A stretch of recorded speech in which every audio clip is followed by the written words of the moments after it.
Okay.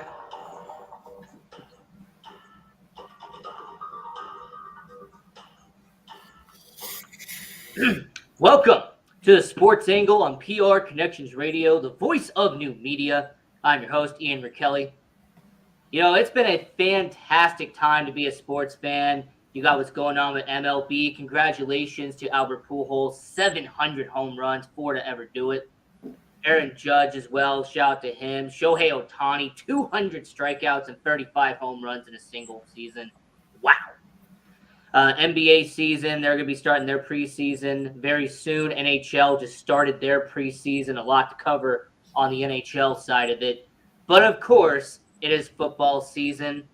So, of course, with it being football season, I had to bring on the best. I had to bring on somebody who's very well knowledge in the football world. Brought him back on this show. It's been a while. But Marcus Betts from the Alpha Betts Football Show. Welcome back to the Sports Angle. How's it going, my friend? It's okay. Thanks for having me. Happy to be here. So I posted this on our social medias at Sports Angle on PR. We're almost on all platforms now. I was on the Alpha Betts Football Show yesterday on Friday. It was a fantastic show. I'll leave the link down below if you want to watch it. Amazing show. Shout out your show real quick, Marcus, for everyone watching around the world. Alpha Betts Football Show, Rise Up Family. Me and my co-host Ramona Diehard, we break it all down, do our picks and all of that good stuff. Just a really great time. Enjoyed having you last night. It was a fantastic show. So it is week 3 in the NFL season. Some teams are 2-0, some teams are 0-2, and well, there's some teams 1-1 for good and or for bad reasons. Yeah. So getting into the picks for this week, now for the people who have watched this show long enough, I go based off the spread because we are in Las Vegas, the sportsbook capital of the world. Marcus, if you want to do straight up, you can go right ahead. But we're going to start this out by going to the Kansas City versus Indianapolis game. Chiefs right now, thanks to FanDuel, they are 5.5-point favorite as we speak. Patrick Mahomes, Kansas City, 2-0 on the year. Indianapolis, led by Matt Ryan. Very terrible performance last week, getting shut out by Jacksonville. So, Marcus, I'll have you start out. Who do you have winning this game? Mahomes and the Chiefs or Ryan and the Colts? I got to go with Patty Mahomes. I don't think it's close, despite the spread that they have for Vegas. I think it's going to be a blowout. They have no weapons. Indy has no weapons on the perimeter. Jonathan Taylor just gets clogged up. I know they get Michael Pittman back, but I don't see it. Patrick Mahomes firing on all cylinders, spreading the ball around. Not as dynamic as he was with Tyreek Hill, but he's, threw it to 9 different receivers last week. And so, I'm going to stick with Kansas City. And I'm going to go with Kansas City. Give me the 5.5 on this one. And really a main question we have to talk about is with Matt Ryan being as bad as he's been the first 2 weeks, if you're Frank Reich, if you are the general manager of Indianapolis, how many more weeks of absolute abysmal performances do you have to see from Matt Ryan before you pull the plug and you go to maybe Nick Foles, an established veteran quarterback, or maybe a young quarterback like Sam Ehlinger, who they drafted last year in 2021? How many weeks, Marcus, until they decide to pull the plug? Well, I'm like, I'm from the school of thinking if the veterans making rookie mistakes, and I'm going to go with the rookie. I know what your ceiling is. So, I live here in Texas. I watched Sam Ehlinger at the University of Texas. Mobile guy. I think he could make some things happen with his feet. And that way, you can get Jonathan Taylor a little bit more involved in the game. And speaking of Jonathan Taylor, he was the number 1 player in fantasy football. And people have kind of noticed a trend over the last 5 or 6 years. Being the number 1 pick in fantasy football, being the undisputed number 1, has kind of been a bad thing heading into that season. We saw with David Johnson. We saw with Saquon Barkley. We saw with Christian McCaffrey. Do you think that could be a very similar situation with Jonathan Taylor? That him being the number 1 overall selection in fantasy football is actually going to negatively affect him in 2022? Well, I don't think it's I don't think it's because his skills have diminished. I just think that, with teams, when they know that you don't have weapons on the perimeter, I mentioned Michael Pittman Jr., who didn't play last week, but they just don't have anybody who scares you on the perimeter. So in that case, I'm gonna load the box to stack Jonathan Taylor. I don't think that he's forgotten how to run the football, but his supporting cast isn't very good. So we are doing NFL Week 3 here on the Sports Angle on PR Connections Radio. I'm your host, Ian Rakelli. We're here with Marcus Betts from the Alpha Betts Football Show. So to transition from Lucas Oil Stadium out there in Indianapolis, we're going to go to Gillette Stadium up there in Foxborough, and that is the Baltimore versus New England game. Lamar Jackson, they had that devastating loss to Miami last week. New England pretty much had a nail-biter win against Pittsburgh. So Baltimore, 2.5-point favorite heading into this matchup. Marcus, who do you have here, Baltimore or New England? I got Baltimore here. I think you see an angry Baltimore team. I was reading the injury report. J.K. Dobbins will make his debut. He will make his debut tomorrow. I think they get back to what they normally do. They've been doing a lot of throwing the football, getting away from their roots. We all know the staple of Baltimore is ground and pound, running the ball down your throat. I think with getting a J.K. Dobbins back and eventually later on in the season getting a Gus Edwards back, that 1-2 punch, they get back to what they like to do best is play bully ball. And I'm going to take Baltimore. And so with the Ravens being 2.5, that's kind of always worries me. Whenever there's a 2.5, 3.5, 1.5, it always worries me because you're pretty much having to say, all right, do I think this team is going to win or do I believe they're going to lose by a field goal? There's all these different things you can factor in by. And considering that Baltimore has always had a problem when they lose a devastating game, there was multiple times last year where they had a devastating loss and they just couldn't recover afterwards. And with John Harbaugh and his very predictable play calling that he's had the last 3 or 4 seasons, this is actually going to be my lock of the week. I'm 2-0 with my locks of the week. I picked Kansas City minus 5.5 in week 1. They dominated Arizona. I picked Atlanta plus 10.5 because I thought that LA was not going to be that good, and I was absolutely right. So my lock of the week, give me New England plus 2.5. It being in Foxborough, it being a home game for New England, and with Baltimore having a devastating loss last week, give me New England plus 2.5. I'm going to lock that in as my lock of the week.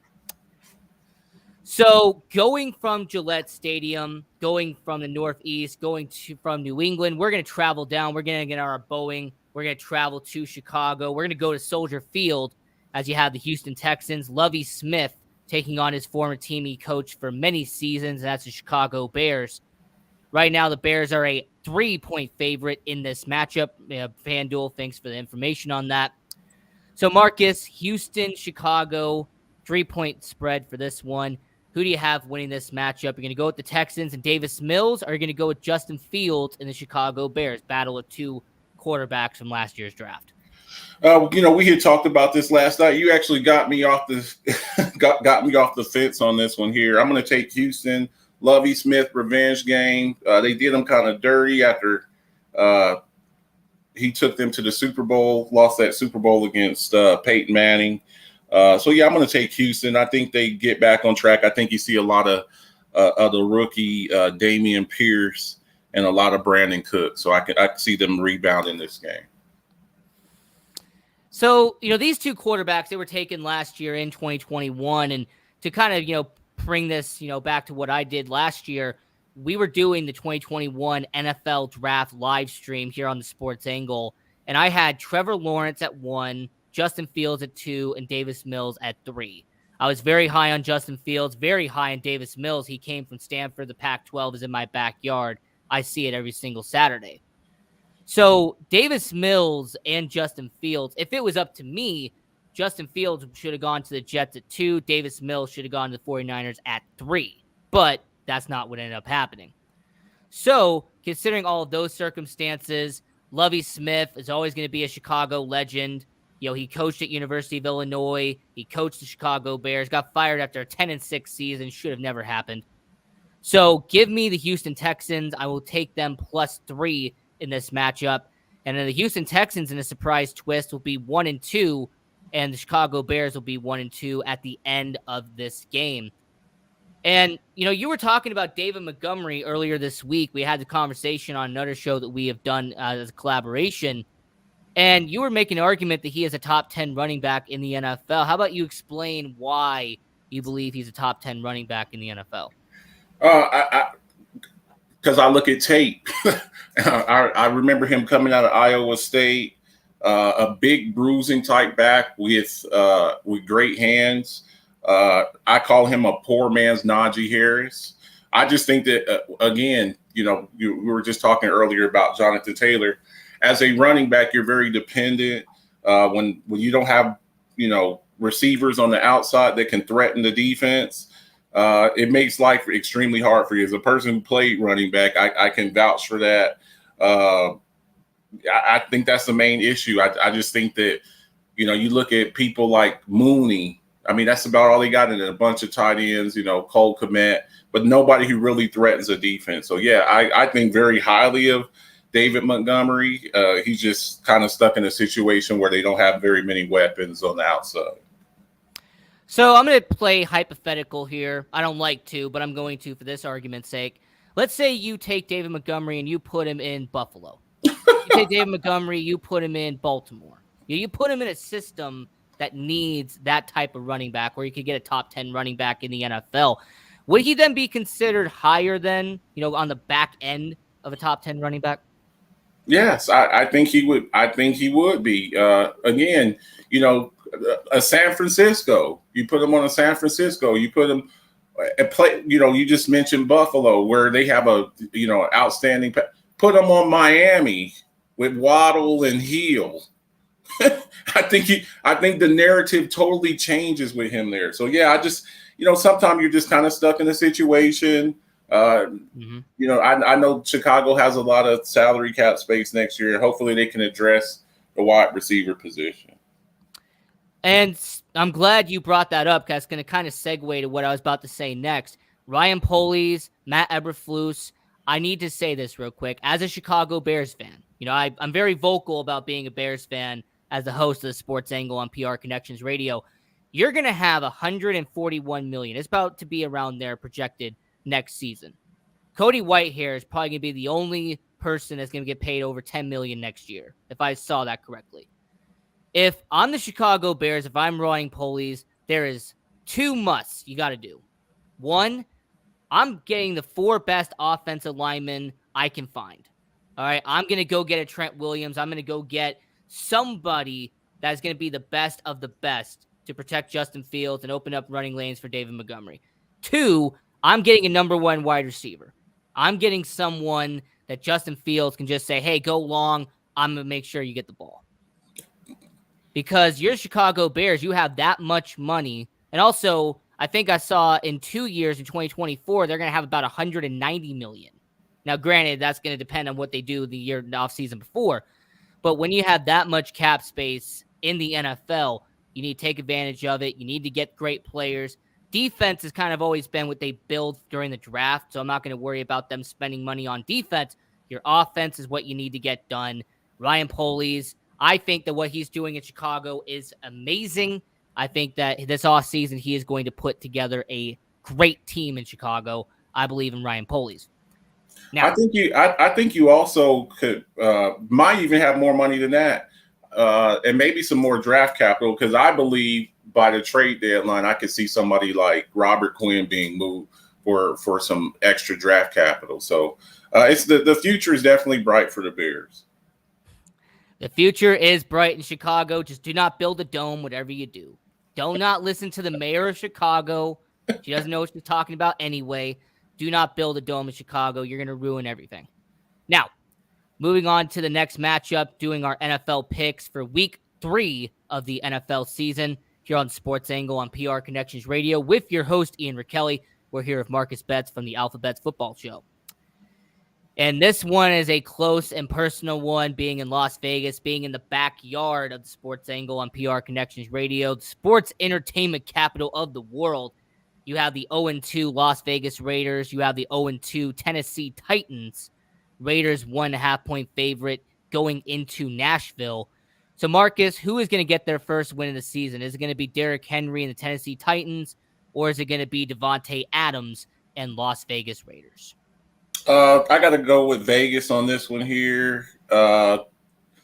Tennessee, another team with no weapons on the outside. You know, they traded away A.J. Brown, brought in Robert Woods, drafted the kid out of Arkansas, Treylon Burks. But I think this is the week that the Raiders, you know, get their first win. Now, Hunter Henry has been ruled out, so he won't be there. But I think Davante Adams gets plenty of targets. I think you see them try to establish the run game. Josh McDaniels try to establish the run game with Josh Jacobs and Davante Adams and Darren Waller. I think they pull the victory off here on the road. I also will mention the rookie running back Zamir White from University of Georgia, someone who I believe is actually going to take the job from Josh Jacobs at some point during the season. I'm very high on Zamir White. Now, I do agree that Las Vegas should win this game. Give me the Raiders -1.5.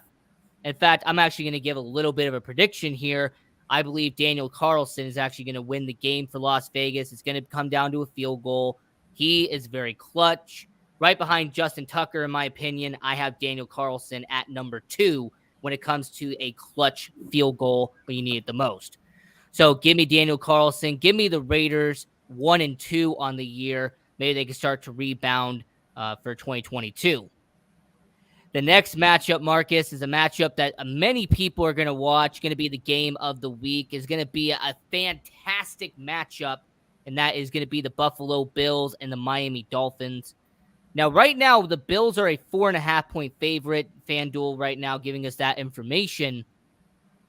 And I kind of question why 4.5, considering the injuries in Buffalo.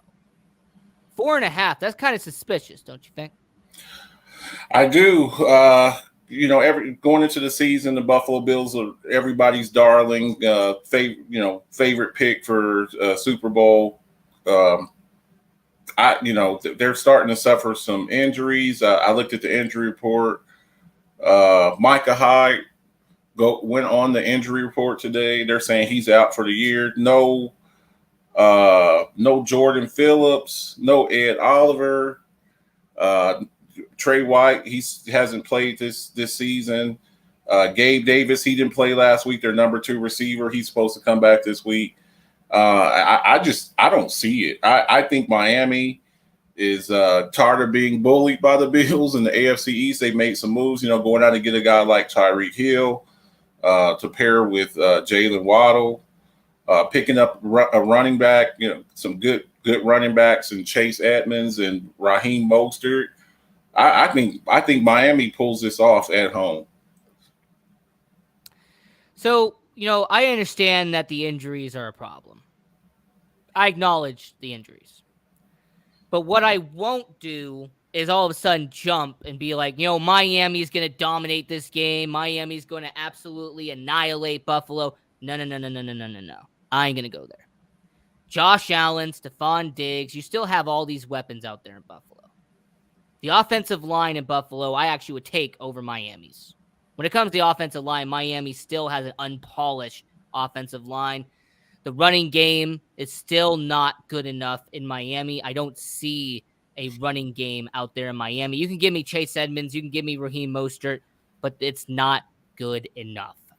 So, Buffalo, 4.5. This is going to be a touchdown game. I'm going to call it right now. Whoever scores the last touchdown is going to win this game. So, Josh Allen to Stephon Diggs to end the game on a game-winning touchdown. Give me the Buffalo Bills at 4.5. And Buffalo goes to 3-0 on the year. And considering Buffalo versus Miami, I'm going to kind of pose this question to you, Marcus, in a different perspective. You have seen what Baltimore and Cincinnati have been in the past. You've seen what Pittsburgh and Baltimore have been. These division rivalries where, it's not one-sided, where it's kind of a back-and-forth affair. will Buffalo and Miami be the new Baltimore versus Cincinnati? Is it going to be the new Houston versus Tennessee, where you had these bloodbaths, back and forth battles for 5 or 6 years? Could that be the new rivalry? I believe it will be. You got two young quarterbacks, Josh Allen drafted in 2018, two in 2020. Two young quarterbacks, two dynamic offenses, two young coaches. So I think this is a new rivalry there. I think the Patriots, I think they've run their course. I could see this possibly being Bill Belichick's last season in New England. And I don't think that the New York Jets are quite there yet. They're building something there, but I don't think they're quite yet. I think the Bills and the Dolphins are the class of the division. Now, as much as New York media wants it to be the Jets, as much as New York and New Jersey want a number 8 to be in the New York Jets uniform, let me propose this to you. Because he is from Miami. That's his backyard. He even owns a business out there in Miami. How about Lamar Jackson goes to Miami, and for the next 5 or 6 years, you have Josh Allen versus Lamar Jackson? Oh, man. I'd be making some trips over to Miami and heading up to Buffalo, get me some Buffalo wings. I think, this situation is coming to a head, and the Ravens, they're taking quite a gamble not paying this man. I think it's a bad business, and it might get to the point where he just feels not appreciated. It's like, I don't care what you do, I just want out of here. So hopefully that he doesn't get to that point. They push him to that point, because I believe if you put Lamar Jackson on the Miami Dolphins, oh boy, that would be something special. Now, I don't believe they have a first round pick this year. I think they got stripped of their first round pick. They do have a first round pick. Thanks to the San Francisco trade with Trey Lance, they have a first round pick. Okay, but I'm saying with the whole tampering thing or whatever. Yeah, so they lost their first round pick. Okay, so they still got one left. But they still have one. Okay. Yeah. And I think we would agree, Marcus, is that, look, if he goes to the Jets, that's fine. If he goes to Miami, that's okay. But whatever happens, don't go to New England. I don't know if you heard that rumor that surfaced recently about him going to New England. Look, we've already gotten past the Tom Brady era. We got past Drew Bledsoe. They've had about 20, 25 years of good seasons. Lamar Jackson, don't go to New England. I wouldn't mind seeing them go to San Francisco. I wouldn't mind. Hey, we'll give you Jimmy G and 2 first rounders, or we'll give you Trey Lance and a couple of first rounders. We'll take them. Come on over. I think him going to San Francisco, I think that'd be pretty nice too. That ground and pound style that they like to run over there. And since we are in the sports entertainment capital of the world, and Derek Carr has that option, hey, what about Sin City? What about Las Vegas? Hey, I just want to see Lamar Jackson get treated fairly. We've seen all of these other quarterbacks get their payday. We've seen Josh Allen get paid. We've seen Dak Prescott get paid. We've seen Deshaun Watson, who hasn't played in a year and a half. We saw him get paid. We saw Kyler Murray get paid. We saw your quarterback, Dak Prescott, get paid. Dak Prescott, Derek Carr. You're talking about a guy. We've seen Patrick Mahomes, Josh Allen. All of these guys get paid. Josh Allen and Lamar Jackson were in the same draft in 2018. So, it's like, it's time. This man has an MVP.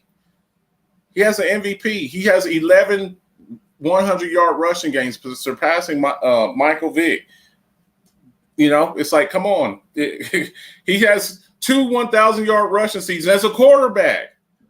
2 1,000-yard seasons. There's only been 3 of those, and he's got 2 of them compared to Michael Vick's 1. It's like, pay that man. You got to pay him. So, they're playing a dangerous game, Russian roulette. So if he doesn't get franchise tagged by Baltimore, which is obviously something that they could do, but if he doesn't get franchise tagged, $48 million, $47 million, like, is he going to get? I'm not taking one dime less than Kyler Murray. I think Kyler Murray's at 3 now. Mm-hmm. I'm not taking less money. I'm not taking less money than Dak Prescott. I'm not taking less money than Josh Allen. I'm not taking less money than the two guys that are in front that I wouldn't feel too bad about being Patrick Mahomes, Aaron Rodgers. I think Aaron Rodgers. Yeah, I think those are the Patrick top. Mahomes, Aaron Rodgers, Super Bowl champions. Got it. I'm not taking less money than Kyler Murray. I'm not taking less money than Dak Prescott. I'm not taking less. Kyler Murray, Deshaun Watson, Derek Carr, who doesn't have a playoff win, not one, and I'm an MVP. No way. No, I'm not taking any. So I totally understand where he's coming from. There's no way I'm taking less money than those guys. It doesn't matter if it's the Raiders, the Jets, whoever it is. Pay him $48 million, Pay that $48.5 million. Pay the man. Pay that man. And by the way, with Derek Carr being in Las Vegas, shout out to all the people out in Las Vegas, Nevada, the sports entertainment capital of the world, who does watch the Sports Angle on PR Connections Radio, the voice of new media, with your host, Ian Rickelli. We're here with Marcus Betts from the Alpha Betts Football Show. Now, this next matchup, NFC North versus NFC North, you have the 1-1 Detroit Lions, a team that almost lost against Washington but managed to hold on. And then you have the Minnesota Vikings, who really could not get it going against Philadelphia on Monday night. Now, FanDuel has the Minnesota Vikings as a 6-point favorite in this matchup. They're going to be at US Bank Stadium in Minnesota. So, Marcus, who do you have in this game? You're going to go with Kirk Cousins, going to go with Jared Goff. Who do you have here? Oh, wow. That's tough. Such variety. I'm going to ride with Kirk Cousins on this one here. I'm gonna ride with the Vikings on this one here.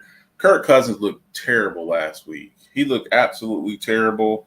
I've compared him to a Ryan Fitzpatrick. You know, Ryan Fitzpatrick, Fitz magic to Fitz tragic. You know, up and down. Last week, Darius Big Play Slay, he put handcuffs on Justin Jefferson. That was very surprising to me. I think they get back to their winning ways. Justin Jefferson, Adam Thielen, KJ Osborne, Irv Smith Jr., Dalvin Cook. I think they bounce back and get the win. And I'm going to be taking the Minnesota Vikings -6. I could see this being a touchdown game as well. And actually, similar to the Buffalo versus Miami game, I really believe who scores the last touchdown in this game is going to win. Now, Detroit, they have a top 5 offense in the NFL right now. Minnesota, they have Justin Jefferson. You had Adam Thielen. You have Dalvin to Detroit and Minnesota. So, when it comes to the Minnesota Vikings and the Detroit Lions, are you impressed so far with how the offense has been in Detroit? Because a lot of people wrote off Jared Goff. There was people who thought that he was going to be a trash quarterback, really disrespected heading into 2022. And then he got Amon-Ra St. Brown, Josh Reynolds. There's all this talent in Detroit.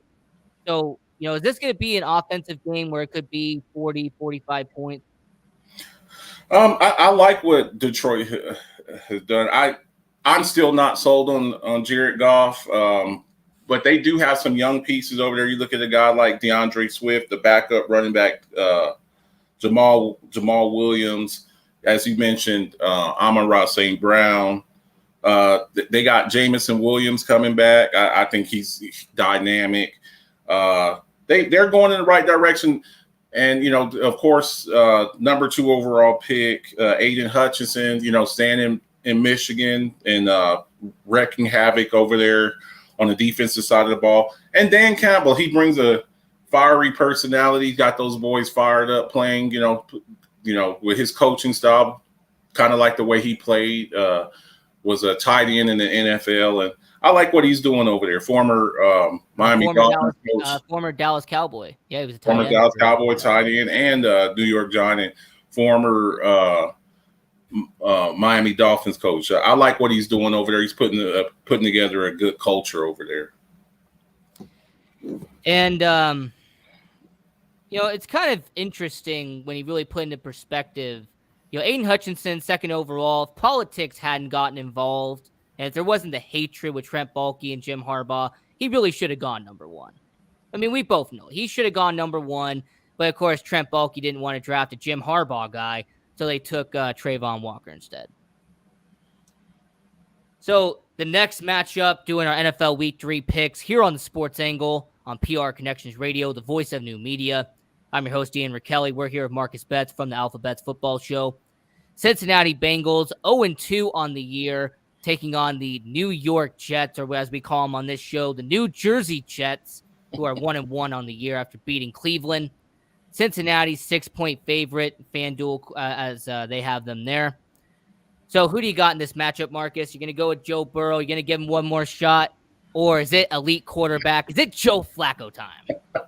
I'm giving the Bengals one more chance. One more chance. They started out, I don't know if it's the Super Bowl hangover, come out, start 0-2, lose to the Steelers, division rivals.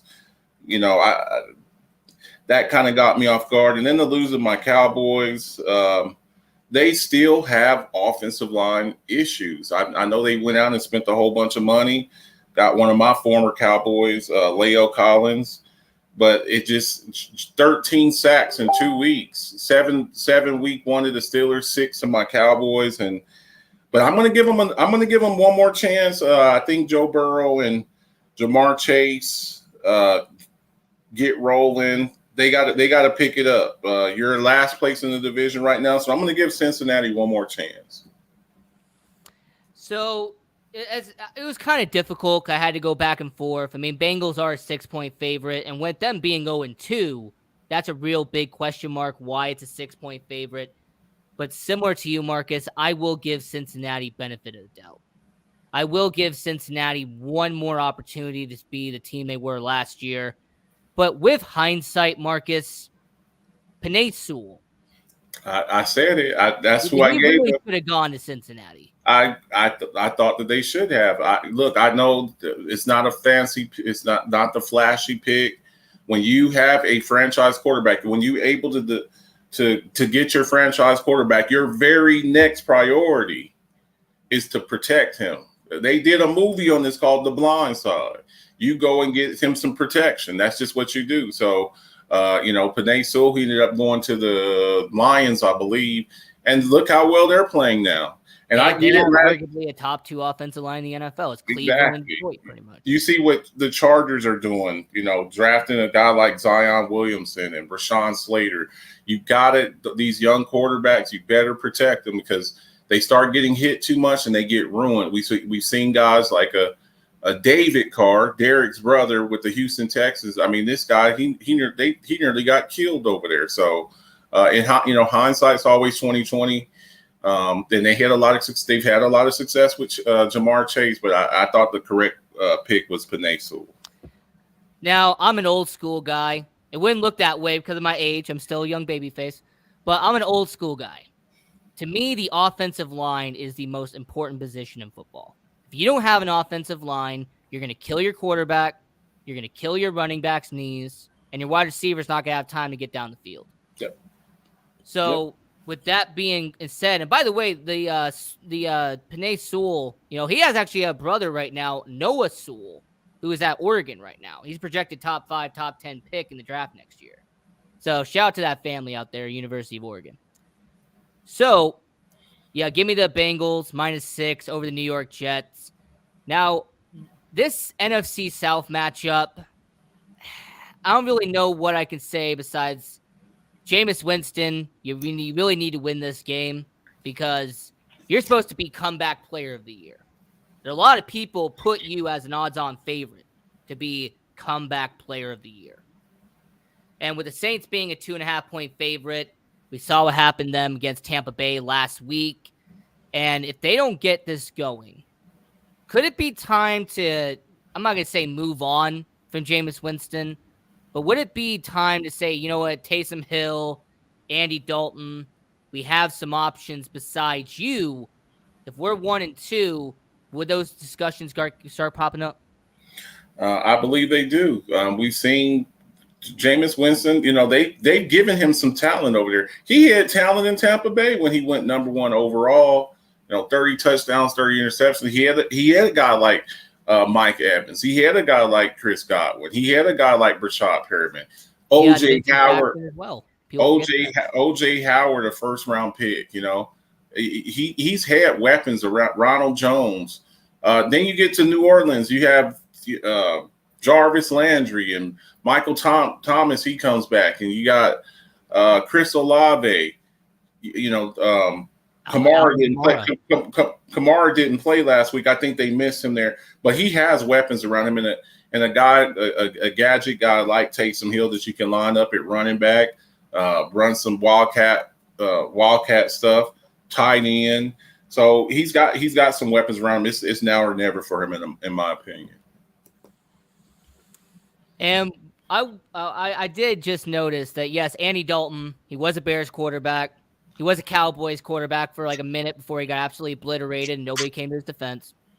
So with Andy Dalton, if he did play for the Saints, would that be a better or negative thing, considering they both played for both our teams?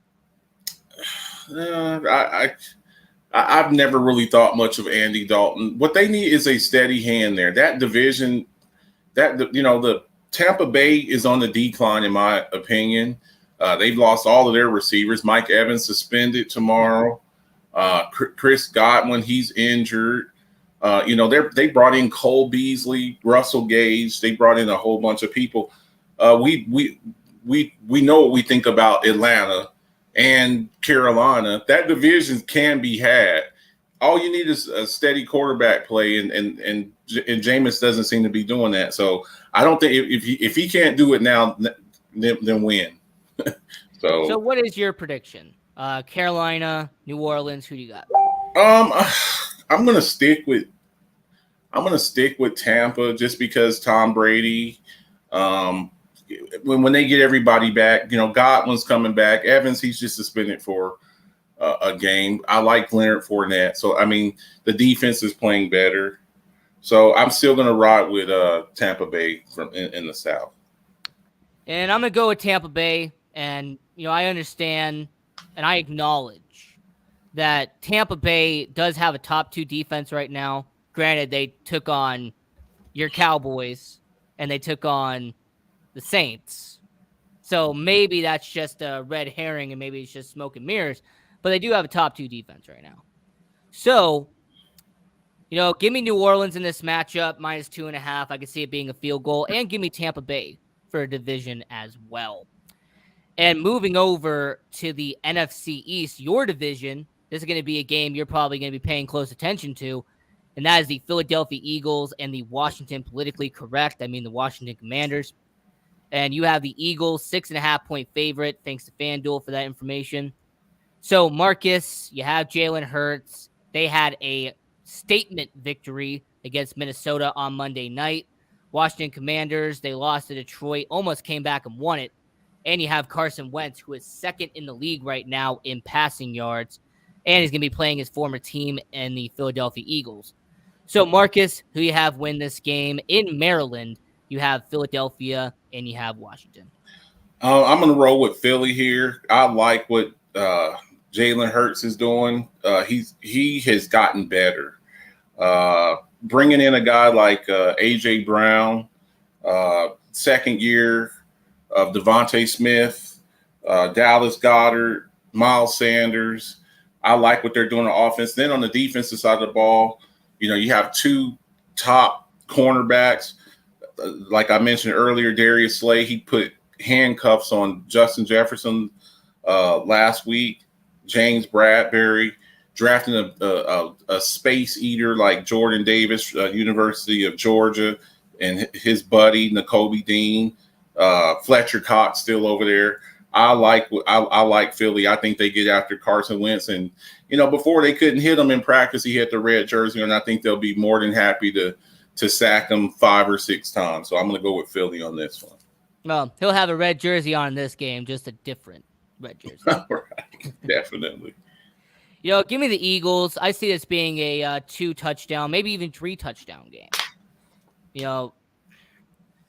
I acknowledge that when it's a revenge game, there could be some goodness coming out of Carson Wentz, but it's not going to be enough.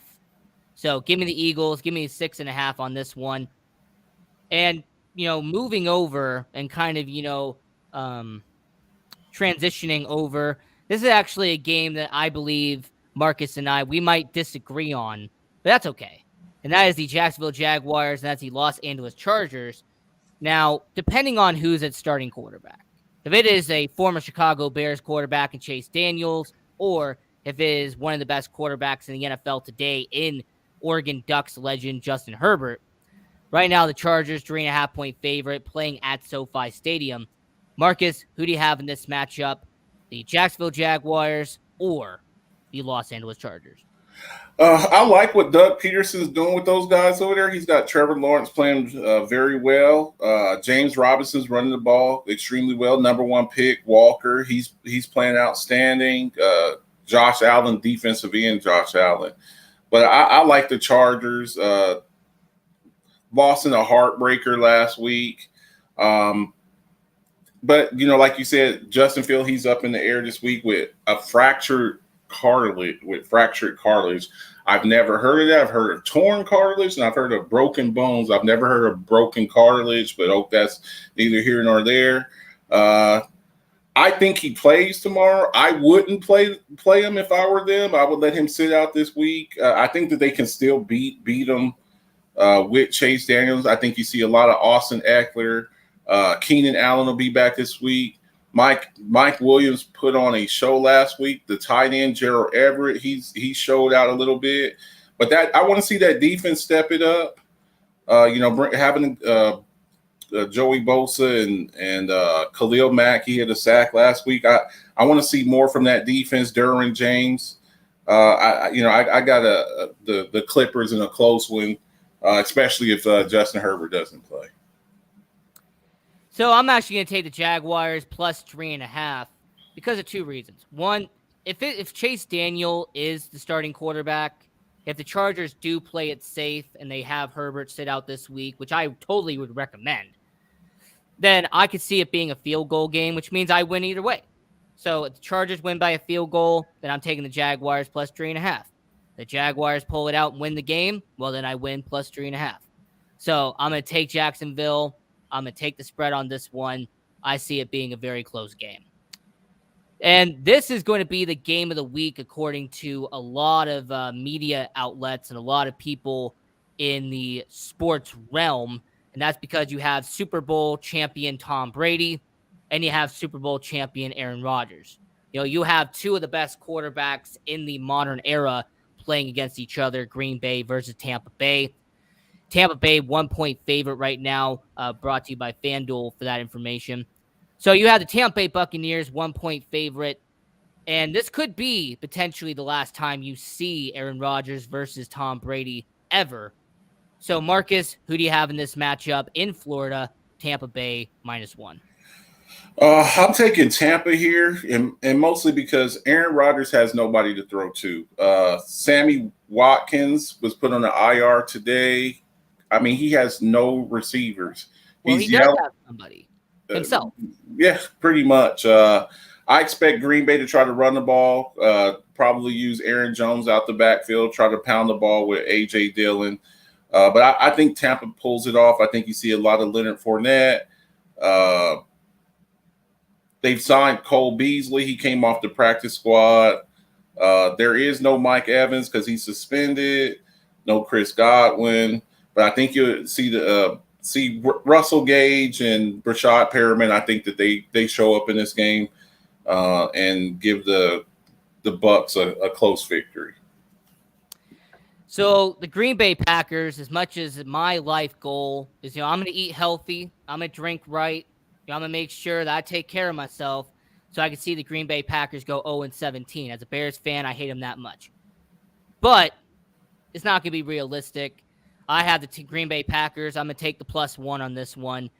Aaron Rodgers, even when he has nobody, and I mean absolutely nobody to pass to, he'll still find a way to win this game because Aaron Rodgers is the quarterback that makes me dislike the Green Bay Packers with an absolute passion. So give me Green Bay +1. They're going to find a way to win this game. And with the Tampa Bay Buccaneers being 2-1, Green Bay being 2-1, we'll see what happens in both of those divisions, but give me Green Bay +1. The Super Bowl champion Los Angeles Rams taking on the Arizona Cardinals led by Kyler Murray. Arizona, 20-point comeback against Las Vegas last week. Los Angeles Rams nearly blew it against Atlanta in week 2. So 3.5-point favorite in this matchup. Marcus, who do you have winning this game? Got Matthew Stafford or Kyler Murray, NFC West matchup? I'm going to roll with the champs here. And they've been up and down. They've been shaky. Van Jefferson put on the injured reserve this week. But I think Cooper Kupp does enough. Him and Matthew Stafford seem to have a good rapport. I think you see a lot of the running game, Darrell Henderson, Cam Akers. And I think this is an Aaron Donald game getting after Kyler. So give me the Rams here. And the sports angle on PR Connections Radio, I'm going to take 3.5 on this one. I could see it being a touchdown game. I don't see it being a blowout. You know, the Los Angeles Rams have not been that dominant the first 2 weeks. I don't see them being dominant this week. So give me the Rams minus 3.5. A question I really want to propose to all the people watching around the world right now is, has this division done a 180 from last year? I mean, 2021, you had a trio of teams from the NFC West make the playoffs. Now, this division looks incredibly weakened. Arizona doesn't look dominant. LA doesn't look dominant. San Francisco lost Trey Lance for the whole year. And we all know who Seattle is. So, Marcus, has this division taken a 180 in terms of how well they did last year? Well, I guess you could say that, but really the 49ers are back to what they were. You know, they tried to, experiment with Trey Lance. They get Jimmy G back. Let's not forget, they've gone to the Super Bowl with Jimmy G. So, they still got that elite running game. A guy like Kittle, Debo, Ayuk, Nick Bosa on the defensive side, Fred Warner. So the Rams, they're missing some people. They miss Whitworth, the tackle. Of course, Von Miller's gone.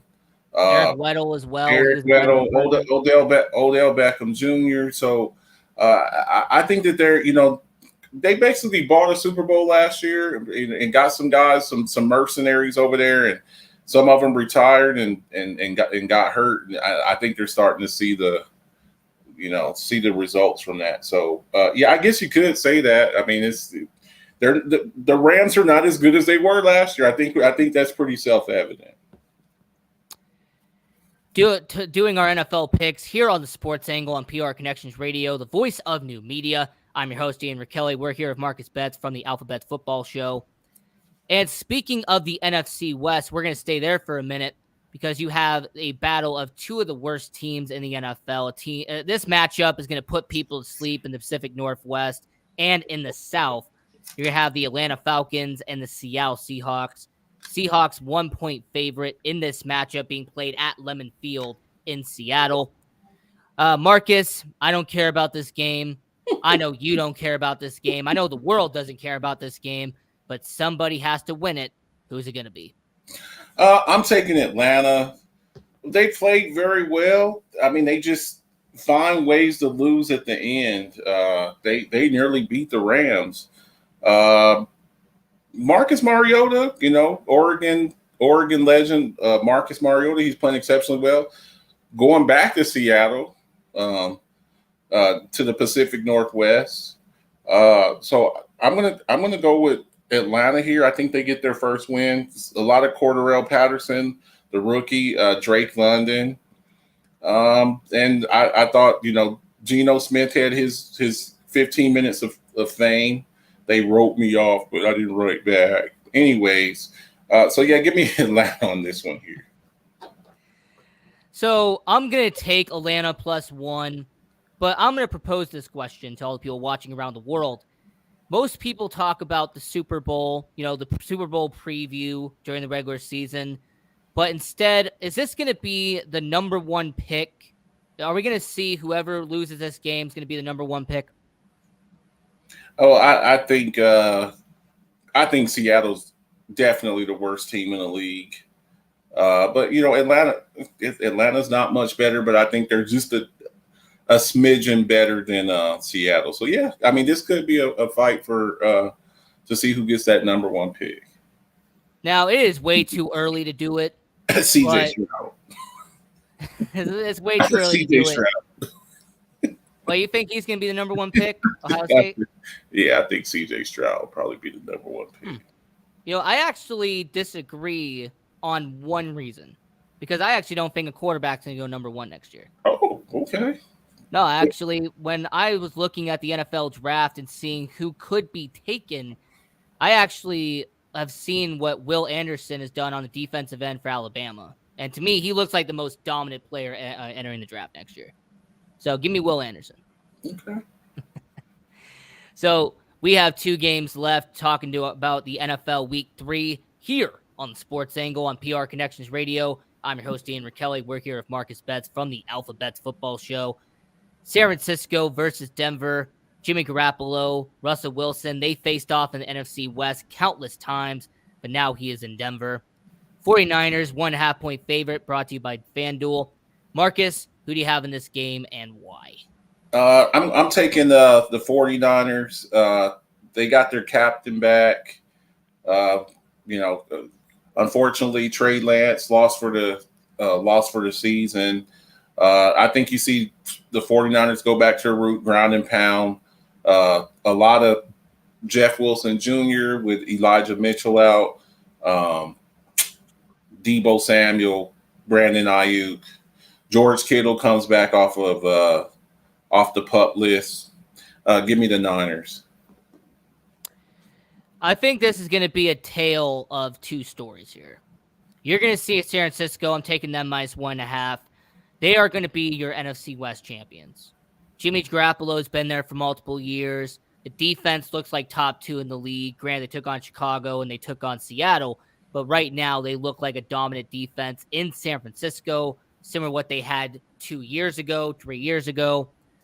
And you're going to see Denver lose this game. They're going to go to 1-2 on the year, and it's really going to make you question why they got Russell Wilson. Because when you're 1-2, you're going to be towards the bottom of the standings, and Denver fans are already booing Russell Wilson. They're already wanting Nathaniel Hackett to be fired. So Denver's going to implode. San Francisco is going to win the NFC West. Give me the 49ers. Give me them -1.5. And now the Monday night game, you have the Dallas Cowboys, your Dallas Cowboys, taking on the New Jersey Giants. It's going to be played at MetLife Stadium. Giants 1-point favorite, according to FanDuel.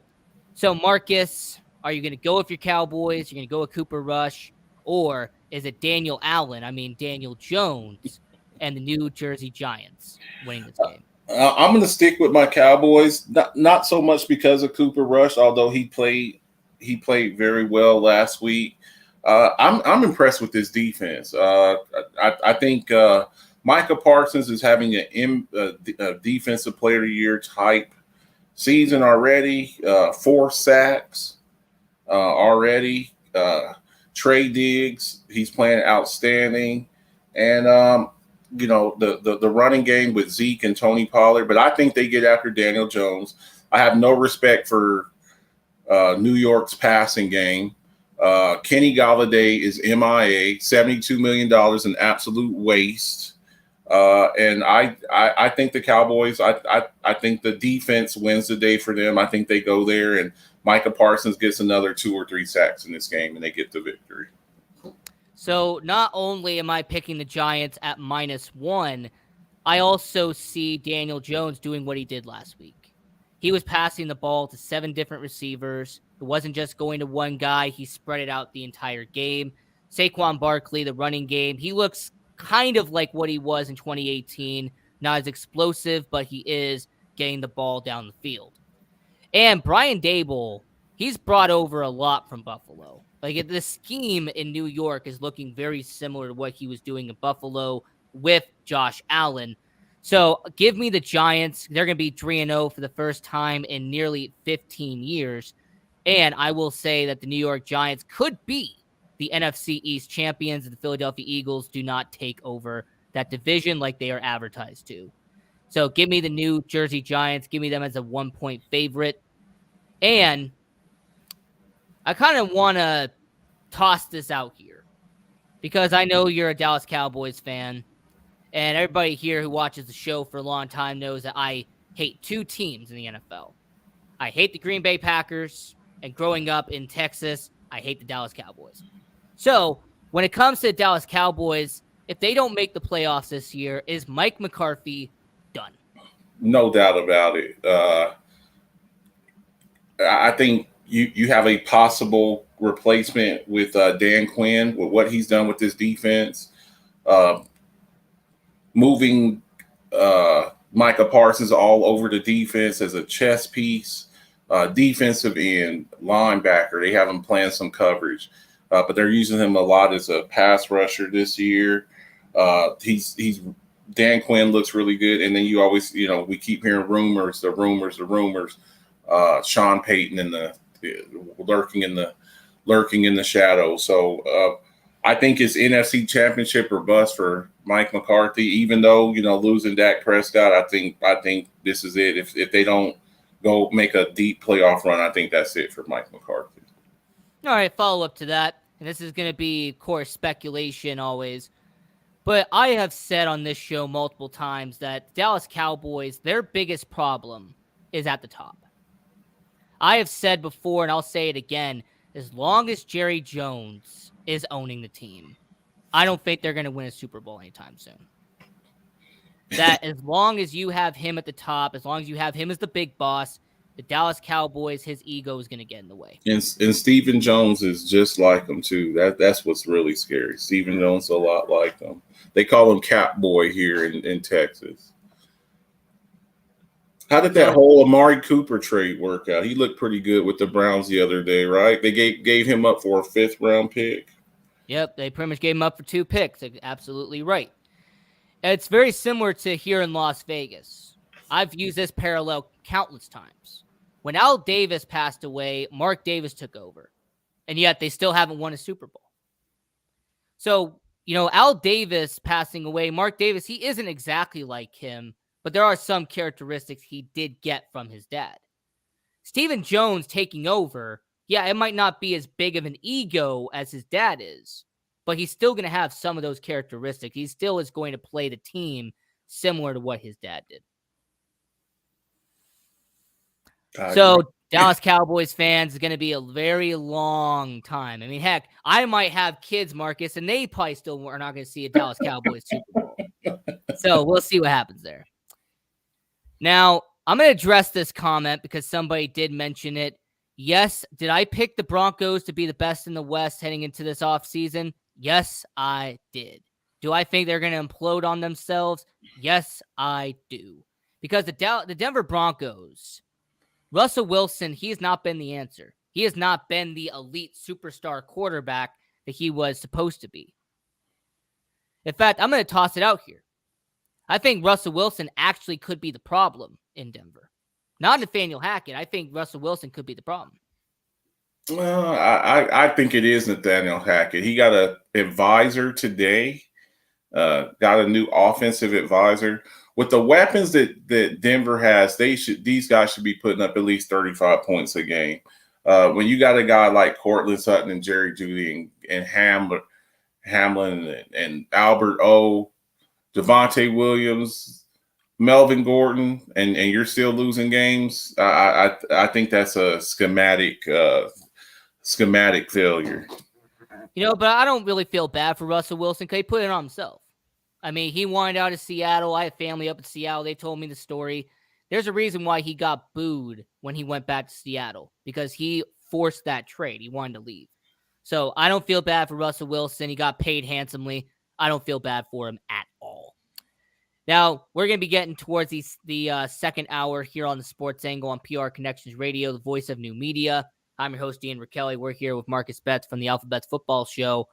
So I'm going to kind of get into some major topics, get into some breaking news and headlines here on the Sports Angle. And first off, the Baltimore Ravens, they signed veteran defensive end Jason Pierre-Paul. He was with the Giants. He was with the Buccaneers. Won a Super Bowl with both of them. And you could look at it as a positive and you could look at it as a negative. The positive is he has won a Super Bowl in multiple places. He has that veteran leadership. He can help out the locker room. The negative is that because of him being a veteran, it makes the Ravens defense even older than they already are. So, Marcus, what side are you going on? Is he going to improve Baltimore's defense, or is he going to negatively affect Baltimore's defense? I think he's going to improve them. That was their issue last week against Miami. They could not get two on the ground. So I think when you add an experienced pass rusher to a veteran team, look, it is what it is. He's a 1-year rental. He's a 1-year rental, and not even a whole year. I mean, he's what we're going into week 3. You're a 14-game rental. So they've had some injuries over there. Their edge rusher JOK, he's injured. So I think it's a good move for them. They feel like they're close, and that's a move for a team that feels like they're close. So 14-game rental, a guy with some championship pedigree, I think it's an outstanding move. So with the AFC North, is Baltimore the favorite right now? I would have to say so. Pittsburgh, rookie quarterback, it's not a matter of if, but when Kenny Pickett takes over there from Mitchell Trubisky. The Bengals, they look like crap. And maybe they turn things around. They're already 0-2. And then the Browns, they don't get, Jacoby Brissett, he's a serviceable backup quarterback. Deshaun Watson, 11-game suspension. Maybe he can hold it down, but he's going to have to get up to speed when he gets back. First game he comes back, Watson, that is, got to play the Houston Texans, are going to probably be, head hunting for him. So, yeah, I would have to go with the Ravens in the North. And, transitioning over, because, I do see the Baltimore Ravens winning that division. I predicted that was going to be Baltimore first, Cincinnati second, Pittsburgh third, Cleveland fourth. I actually might have to switch Cleveland and Pittsburgh, but it's still a long way to go. But transitioning over, Dak Prescott, it's been said that, week 5, week 6 is when he's projected to return to the Dallas Cowboys. Cooper Rush, he won in week 2. Can Cooper Rush, do the Cowboys have enough trust, enough faith in Cooper Rush to where they can be 3-2? Where they can be at a 500 level by the time Dak Prescott comes back? I think so. If they stick to their formula, I think you see this team for the past few years, they've been very offensive dominant. All of their stars were on the offensive side of the ball. Zeke, two times as a rushing champion. Dak Prescott, offensive rookie of the year, coming in 2016 behind Carson Wentz and Jared Goff. A lot of their success has been on the offensive side of the ball. I think now you're starting to see them get back to their old school roots, a very defensive-minded football team. Micah Parsons, Osa Odighizuwa, Trey Diggs, who led the league in interceptions last year, the old warhorse, DeMarcus Lawrence. So I think if they stick to that formula, run the football, Zeke and Pollard, dink and dunk, don't turn over the ball, play outstanding defense, I think they can win some games and hold the fort till Dak Prescott gets back. So, wait, who's better at this point, Pollard or Zeke? Well, I think now we saw in the game. The first game against the Bucks. Tony Pollard is a better runner. Okay, he's more explosive, more elusive, but he is a terrible pass blocker, and that's why Zeke stays on the field. I think Zeke, he has lost a step. I think he's more of a short yardage back, and I actually think this is his last year with the Cowboys. I don't think either one of them will be back next year. I think Zeke, he'll be a salary cap casualty, because he counts as $17 million next year. And I think Pollard, somebody's going to offer him more money than what the Cowboys are going to be willing to give. So I don't think either one of them are back. But so who would be their running back next year then? Would it be for the draft or free agency? I think you're going to see a free agent, a rookie. My preference would be Brehan Johnson from Texas, but that's just me. I like that guy. I really like him. Keep him right here in the state of Texas. Hey, he's a solid running back. Yeah, absolutely. Yeah, Texas Longhorns took him up. Oh, yeah, definitely. And Thomas, by the way, shout out to you, a longtime supporter of the Sports Angle. Shout out to Thomas. He said Sean Payton will be the next coach of the Cowboys. That's kind of been predicted, but I'm going to give you one that's actually outside the box. He's a former Dallas Cowboy. I have always believed that the Cowboys need to get a defensive-minded coach, not an offensive-minded coach. How about Aaron Glenn, the defense coordinator from Detroit?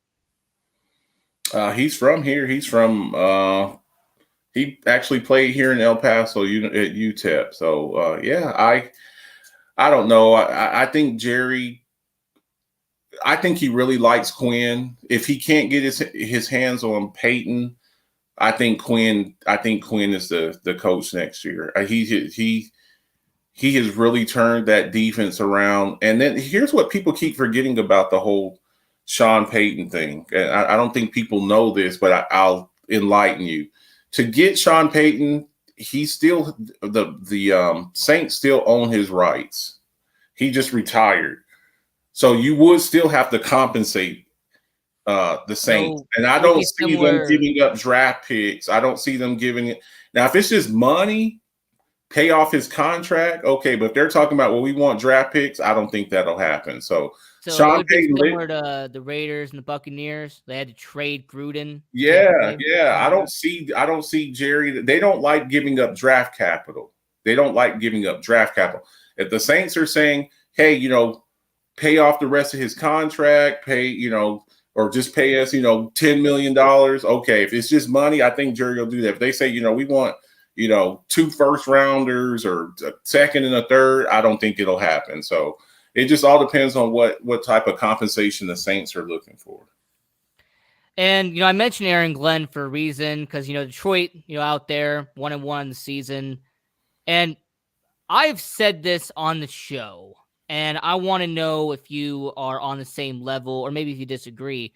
I have the Detroit Lions as the 7th seed in the NFC.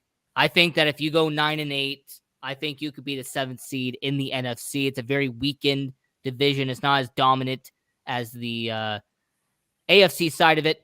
So do you see the Detroit Lions as a playoff contender in 2022? I mean, you got the energy of Dan Campbell. I think he doesn't have to drink 5 energy drinks. I think he just wakes up and has that much energy. You have Aaron Glenn, a very solid defense coordinator. To me, actually one of the most underrated coaches in the NFL right now. So Detroit, you have a solid defensive coordinator. You have a really good up-and-coming head coach. Do you have Detroit as a playoff contender in 2022? I don't have any faith in Jared Goff. I just don't. I think you could see 2 teams coming out of the East, the Eagles and the Cowboys, if Dak Prescott's able to get healthy. But I just Detroit, I just don't see it. No, I don't see it. Not this year, but they're coming. They're coming, though. They are coming. They're about a draft. They're a draft away. They are a draft away from being really good, in my opinion. So would it be the quarterback, or what would they have to do to improve? I think it has to be quarterback. You look at the skill position guys. They have some skill position guys over there. Maybe another defensive end on the other side of Aiden Hutchinson. Get a book end over there. The defense isn't bad, but I just think I think they need to get that quarterback of the future, that guy who's going to be there. Jared Goff was a Band-Aid. He's a bridge quarterback. I don't think he's that guy. I mean, there's a reason why San Francisco got rid of him for Matthew Stafford. Of course. I mean, Matthew Stafford, and it's kind of unfortunate that Detroit ruined the whole decade of Matthew Stafford. He should have won, more than what he did. Yep. So going from Detroit, talking about them potentially being a playoff contender, this team was supposed to be a playoff contender in 2022. They are 0-2 to start the season. They're in my backyard, Las Vegas, Nevada, the sports entertainment capital of the world. I mean, they've only recorded 1 sack so far. Only 1 sack. Derek Carr's had about 5 turnovers. Josh McDaniels already being accused of not, doing game planning and play calling correctly. So with the Raiders being 0-2 to start 2022, with the expectations they had, should we be more concerned for the Raiders, or do you think it's going to even itself out? Well, I never thought that the Raiders were one of the best teams in the I never thought that they were one of the best teams. I know they tried to make a splash with Derek Carr. I've never been impressed with Derek Carr. I think he's a Jag and not a Jacksonville Jag. He's just a guy. He's a Jag. Now I think we all think very highly of Davante Adams, but I mean, let's not forget Derek Carr has had some weapons. He's had some good players. He had Amari Cooper as a rookie and a second-year player. He's had Darren Waller, who's a pretty, generally regarded as a top 4 tight end. Now, I think their issue is a lot of their first-round pick misses are coming back to haunt them. Missing on Cleveland Farrell, missing out on Henry Ruggs, missing out on Damon. What was his Damon Arnett? Damon Arnett. All of these first round picks that y'all went and got that y'all thought were values, they bombed out. Alex Leatherwood. You just gave up on him in his second year. You just give up on the offensive lineman. He's that bad. So I just think they've missed on a lot of their early picks, and now there's is karma's coming back to strike them, and you're starting to see their main issue is offensive line. They cannot protect the quarterback. They have skilled position players. You got Josh Jacobs. I think he's a pretty good back. You were mentioning it earlier. I think that eventually I could see Josh Jacobs being moved by the trade deadline, and they run with the kid Zamir White. I could see that. Hunter Henry, he's out tomorrow. So, they're going to be loaded up trying to stop Davante Adams. It's Davante Adams and a bunch of guys. So we'll see what happens. But when you miss on your early draft pick, this is generally what happens. So in week 1, they targeted Davante Adams 17 times. I've always believed that you cannot do that. If you target a receiver that many times, they're just going to triple team him and say, all right, go ahead, toss it up. Yep. And considering that the Raiders have to go up against Tennessee Titans, could that be their strategy moving forward? It's just like, all right, we're going to triple the box. We're going to leave Matt Collins open. Maybe we'll leave the tight end on a one-on-one with the linebacker. But go ahead. You want to target him 20 times for the first 2 weeks? Go ahead. Just toss it up. That's great for fantasy football, but that's, like you said, I don't believe that that's a winning formula, because eventually we're not going to let Davante Adams beat us. You may beat us with whoever's on the other side. Maybe you beat us with Hunter Henry. He hasn't been that great either. He fumbled to cost him the game. Yeah, so those missed draft picks. You have to build your team through the draft, and then you go and get a free agent here or there. But you can't just you can't miss on all of your early picks. All of those early picks. They just whiffed. You drafted Henry Ruggs over Justin Jefferson, over CeeDee Lamb, over Chase Claypool, over Jerry Jeudy.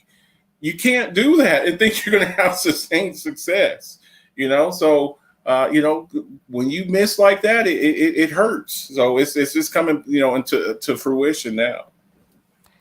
And Blaze, by the way, I appreciate Blaze being in the comment section. He's been a long-time supporter of both of our shows, actually. And him talking about targeting Davante Adams, it would be very similar to Jamar Chase. It'd be like if Joe Burrow was trying to go to Jamar Chase 15 times a game. They'd just be like, all right, we're going to triple team you. Good luck. So. Oh, yeah. It's a little bit of they have other weapons. You got T. Higgins and you got, Tyler Boyd, and they got a running game with Joe Mixon and Samaje Perine. When you're just up here, we're just going to pepper this guy with targets. Defensive coordinators get paid too. They get paid too. They're going to look, okay, we're not going to let you have that. So, well, see, the worst thing, Blaze, is that we'll never know. That one night where he decided, like, you know what, I'm going to drive 120 plus miles an hour. See, that is something I look at and go, we'll never know how good Henry Ruggs would have been because he was an idiot. Similar to Damien Arnett. We'll never know if Damien Arnett could have been a good corner or not because he decided to go on Instagram Live and start pointing guns on video. You can't fix stupid. That's the thing I've always learned. You can't fix stupid. And with Colton Miller, people forget that, in 2018, they drafted him the first during the John Gruden to Mike Mayock era. And a lot of people here in Vegas try to defend the Colton Miller pick. The next 6 picks were all Pro Bowlers. The next 6 were all. Yeah, Colton Miller's solid, but he's not Pro Bowl material. So, talking about the Las Vegas Raiders and everything, there has been this philosophy called the Patriots way. It's been in the NFL for the last decade, where teams will go, you know what? We'll make the head coach a former Patriot. We'll make our general manager the former Patriot. We'll bring in a bunch of former Patriots. And yet the Raiders are like the 7th team now to do it. Do you believe, and I want to make sure I got somebody else on the show to make sure that it's not just me saying it, will the Patriots way work out in Las Vegas? No, because you're not Bill Belichick. Okay, you're not Bill Belichick. A lot of these guys, they think they're Bill Belichick. You're not Bill Belichick. You're just not that guy. You look at the coaches from that coaching tree. How many of them really? Charlie Weiss, what did he ever do? I think the most successful has been Bill O'Brien, if I remember correctly. And he wasn't that great. He gave away the whole Houston Texans team. You gave away J.J. Watt. You gave away Jadeveon Clowney. You gave away DeAndre Hopkins. So yeah, a lot of these guys they walk into a place. I mean, hell, even Josh McDaniels when he went to Denver. A lot of people are like, you're not Bill Belichick. You're trying to do some of the stuff he does. You don't have enough skins on the wall. Matt Patricia, you don't have, he goes to Detroit. It was a disaster over there. He pissed everybody off over there. So yeah, I don't see it. You have to forge your own path. You have to set your own way. You can't ride on the coattails of other people. And I think a lot of these coaches, that's what they've done. They've rode on, I was with the Patriots and, but you still got to win games. You ain't Bill Belichick. You're not. I have 7 rings, 6 rings as an assistant. That's what you got. You're not that guy. So, I don't see it. Would Bill Belichick retiring, would that bring an end to the so-called Patriots way, or will it just keep on going until they eventually run out of people? I think the Patriot way's run out already. You look over there, what has Bill Belichick won since Tom Brady's left? Nothing. You're the whipping boy now. You're the whipping boy. I think it's safe to say that you're the 3rd best team in the AFC East. You're not better. You just lost to the Dolphins. I mean, you can make an argument. As a matter of fact, Tua has not lost to the Patriots. I'm just saying, you can make a valid argument. They're worse than the Jets. I've heard people make valid arguments. You can. I mean, they're on the up. The Jets are on the upward swing. Yeah, so you're not better than the Bills. You're not better than the Dolphins. You got Mac Jones. The issue is that the Patriots are still trying to run. You have to keep up with the times. They want to grab, they 3 yards in a cloud of dust. Well, that's all fine. You got 2 good backs. You got Damian Harris. You got Ramondre Stevenson. And you have no receivers. Who are the starting receivers for the New England Patriots? Devontae Parker. He came over from Miami. Devontae Parker, Jacoby Myers. I mean, does anybody in their receiving corps scare you? You got a bunch of tight end. You went and spent a bunch of money on Jonnu Smith and Hunter Henry. That's it. Okay. Well, when you line up and the Bills are putting up 40 points on you, which they did in the playoff game, blew your doors off. You just lost to the Dolphins. So, it's not fun playing football when you're getting your butt kicked. And recently they've been getting their butt kicked. So you start seeing guys start to leave. You can't keep up with these high octane offenses. You look at the Bills, you look at the Dolphins, you look at the Chiefs, you look at the Chargers. You don't match up with any of those guys. And some of these guys that want to play that old school ball, they don't either. What's going on with the Colts right now? What's going on with the Titans right now? You can't put enough points on the board. You can't put enough points. What did the Bills do to the Titans the other day? They absolutely annihilated them. 41-7. You get down. You can't run Derrick Henry back into the game. You got to start passing the ball. Well, now your best player, he's useless. So I think this is Bill Belichick's last year with the Patriots. So with him being the general manager and the head coach, would he have to be fired, or do you think they're going to do the diplomatic way and have him resign? I think they're going to do him like they did Bruce Arians with Tampa. I think, he stepped into an advisory role. We're going to, we can't, I think he deserves more respect than to just fire him, just get your stuff and get out of here. But I think it'll be Tom Landry. Fade to black. I think that's what happens. Fade to black. Hey, he's going to take us an advisory role up here. He's going to sit next to Bob Kraft and kind of make suggestions, and we're going to still pay him. I think that, but I think his time as the head coach, I think this is last year coaching the Patriots. So we have about 10 minutes left here on the Sports Angle on PR Connections Radio. I'm your host, Ian Rakelli. We're here with Marcus Betts from the Alphabets Football Show. And, I was really hoping you would say that it would be like Tom Landry, where Robert Kraft would walk in, give him a box and say, get the heck out. No, he deserves more respect than that. I mean, when you bring somebody 6 championships, I don't think Didn't Tom Landry deserve more respect, though? Let's just flip the Well, the football gods giveth, and the football gods take it away. When you do bad stuff, and I'm a Cowboys fan. When you treat people like that, when you fire Jimmy Johnson, who's won you 2 Super Bowls, and since that, okay, well then the next, they Barry Switzer. Here's the thing: was he really fired or did he quit? He there's been conflicting. He embarrassed Jerry in front of everybody. That's what happened. And as usual, Jerry's ego got involved. He fired him because he embarrassed him in front of everybody. He basically called Jerry an idiot. And there's a lot for all your people out there. There's a lot of people that think there's a curse or a hex going on with the Cowboys as far as because he hasn't put him in the Ring of Honor. How the hell do you not have a 2-time Super Bowl champion coach, Hall of Fame coach? Jimmy Johnson's in the Hall of Fame now.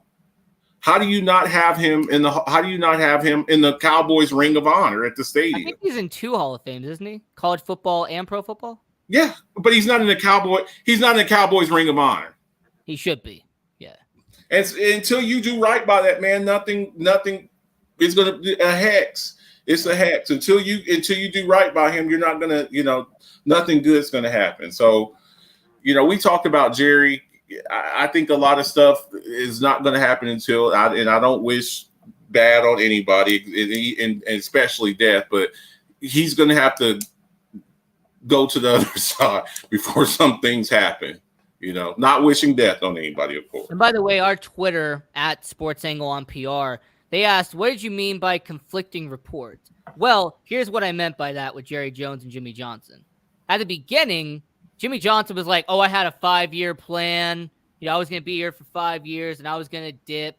And then eventually it moved on to I was fired by Jerry Jones. And then Jerry Jones said, no, he quit on the team. It's like, that's what I meant by conflicting reports. That originally it was one thing, and then years have gone by, and now I don't think we'll ever know. I think it's between 2 men who are nearly 80 years old, and they're going to take it to the grave with them. All right, similar to Eric Dickerson if he got paid to go to SMU. Anyway, talking about the NFL, we have about 5 minutes left here on the show. So to round out the segments, it's only been 2 weeks in. I'm gonna keep that in mind, but. Has there been any rookies right now that have impressed you in the NFL, Marcus? I like Drake London. Now he's with the Falcons. They haven't won a game, and I like the kid from the Jets, the wide receiver from the Jets. He looks really good. What's his? Can't think of his name, but the 2 rookie wide receivers. And I think when Jameson Williams gets back, now we haven't really seen any of the rookie quarterbacks. Garrett Wilson. Garrett Wilson. I like Garrett Wilson. I like Drake London. They both impressed me. I thought it would be Breece Hall. Breece Hall. I mean, Michael Carter's still kind of doing that role over there. I think maybe you see a guy like Dameon Pierce. He's kind of been splitting carries with Rex Burkhead with the Texans. But right now, I'd have to go with Drake London and the kid from the Jets. So I'm actually going to go a little bit different. Not only am I a big fan of Aiden Hutchinson, and not only do I think that he is the best player to come from that draft, and the fact that he's top 5 right now in the NFL in sacks, like among the entire league, he's top 5 right now.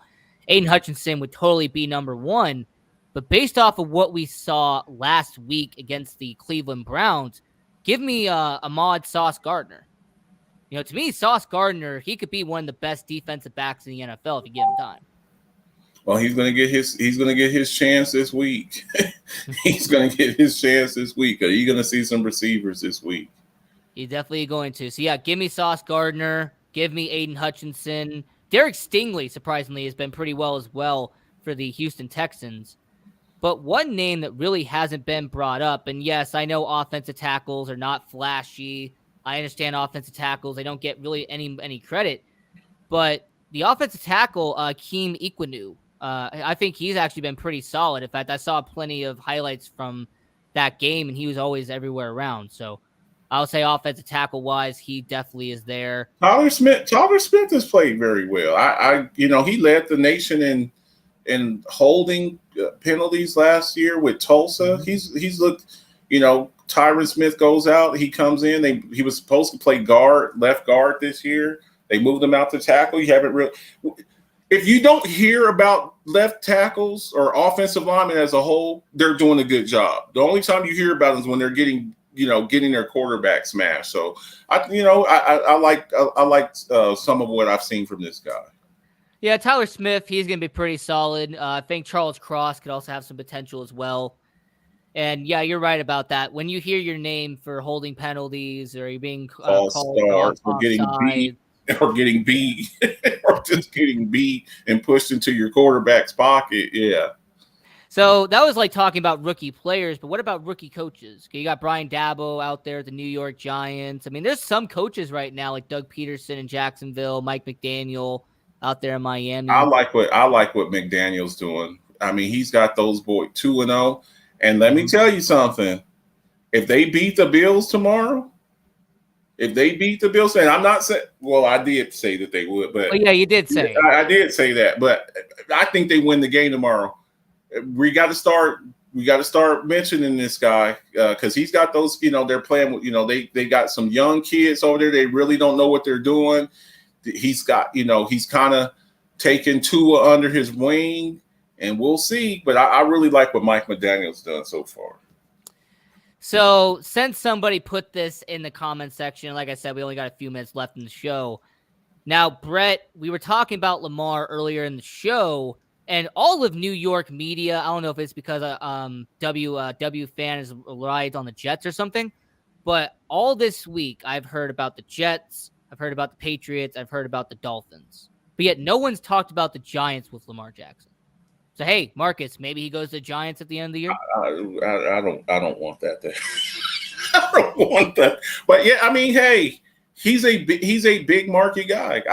Hey, if he went over there, Bright Light, big city out there in New Jersey. Yeah. They would definitely – now, I think they have the draft capital to do it. I think they have 2 first-rounders next year, too.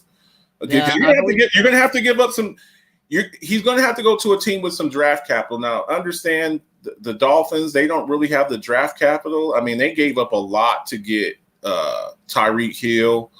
The 49ers don't really, have a whole bunch of draft picks. I mean, they would have to probably give up some players. I would like this. I would love to see him. I would like to see him with Detroit. I think, a team like Detroit, I know that would be very scary. DeAndre Swift, Lamar Jackson. Yeah, that'd be very scary. Jameson Williams, Amon-Ra St. Brown, T.J. Hawkinson. Yeah. I mean, the Buccaneers, like somebody just mentioned that, the Buccaneers for Lamar Jackson, that I don't see. That's an older. They're an older team. They're an older team. I want to see him go somewhere where he can be there for a minute. They got some young talent around. I think the deadliest he would be with Miami, though. I don't know how they would pull that off as far as compensation, but Tyreek Hill, Jalen Waddle, Mostert. Miami is my bet. I've been saying that for the last 2 years. Goodness, man. Oh my goodness. They would have a track. They already got a track team, and you put a quarterback like that. We'll give you Tua and our first round pick for 2 years. He's all yours. You know what? I was actually going to say give me Tua and 3 first-round picks. Okay. To me, that's what I think Lamar's worth. Let's go. They would be a problem. They would definitely be a problem. So we'll see. But the Ravens better figure it out real quick. They better figure it out real quick. Pay that man. Okay, somebody on Twitter at SportsAngle on PR, use the hashtag SportsAngle to engage in the show. Somebody said, ask the Cowboys guy, what if they traded Dak for Lamar? Oh my goodness. I would be ecstatic. I don't think the Ravens would do. I don't think the Ravens don't want to pay Lamar. Lamar's better than Dak. And you would take on Dak's contract. I mean, but the only way I think that would work is if they put Lamar on a franchise tag and then they traded him, kind of like a sign and trade. That's I don't think the Ravens would do that. I don't think that they would do that because Dak's making $42 million right now. 42, yeah. 42. So I mean, and then the Cowboys would probably have to give up Dak plus 2 first rounders. I don't see Jerry Jones giving up 2 first rounders. I don't see that. Not after getting burnt with the whole Roy Williams thing, getting burnt with the Joey Galloway thing. Some of y'all aren't old. Oh, Joey Galloway, that's the name. Joey Galloway. They gave up 2 first rounders for him towards the end of the Cowboys 90 dynasty, and they got burnt. I don't think they had a first round pick for 2 or 3 years. So I don't see him giving that up. Nah, is this person playing Madden Ultimate Team? I don't think so. I think he was just asking a genuine question because I would like it for me. I don't think the Ravens would like it too much. I don't think the Ravens would go for it. So we got about 90 seconds left. So Marcus, tell everybody where they can find you, any projects you're working on. Check me out Friday night, 10:00 Eastern Standard Time. What's that? 7 your time, right? That would be 7 West Coast time. Alphabets Football Show with my lovely co-host Ramona Diehard. We talk about football, break down all the games. Just awesome interactive show. Leave comments, come in there. Join our Facebook page, Alphabets Football Show group on Facebook, and if you can check out the Alphabets Football Show YouTube channel, check out some of our old shows and stuff like that. Rocco comes on every now and then. We have a good time. So Rise Up family, come check us out, and it's really fun. I think you'll enjoy it. And it's definitely great having you on. I've had you on in the past, had to bring you back on for NFL Week 3. It's always good having you on the show. Anytime. Now we're gonna be cutting a promo at about Monday or Tuesday, so stay tuned for that. We're putting out all of our platforms. But until then, our next episode 28, is going to come out next Friday, 7 p.m. Pacific, 10 p.m. Eastern. Follow us on all major platforms at SportsAngle on PR. And follow your host at Ian Rakelli 18. That's IanRachiele 18. And until next time, I'm your host, Ian Rakelli. That was Marcus Betts from the Alphabets Football Show. Have a great weekend. Stay safe. Be with your friends and family. And until next time, peace.